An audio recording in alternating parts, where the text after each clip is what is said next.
بسم الله الرحمن الرحيم. الحمد لله رب العالمين، الصلاة والسلام على سيد الأنبياء والمرسلين. أما بعد، فأعوذ بالله من الشيطان الرجيم.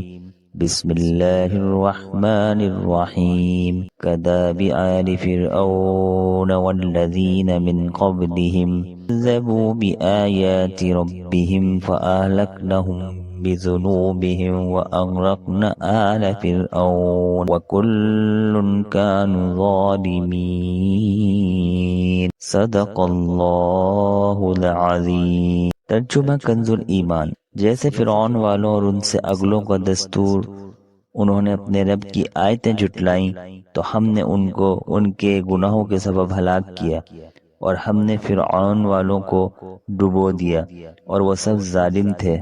والذین من قبلہم، اور ان سے پہلوں کا طریقہ، یعنی جو کفار مکہ بدر میں قتل ہوئے، ان کا اپنے اوپر اللہ تعالیٰ کی طرف سے کی گئی نعمت کو بدلنا ویسا ہی ہے جیسا فرعونیوں اور ان سے پہلوں کا طریقہ تھا۔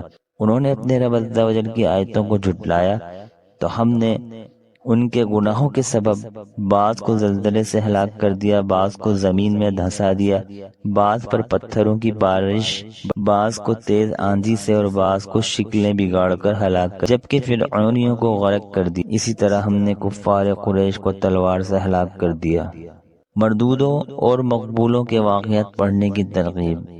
اس آیت سے معلوم ہوا کہ عبرت کے لیے مردودوں کے تاریخی حالات پڑھنا ضروری ہے۔ اسی طرح عبادت کا شوق پیدا کرنے کے لیے اولیاء کرام اور صالحین و متقین رحمت اللہ تعالی علیہم کے واقعات کا مطالعہ کرنا بہت اچھا ہے۔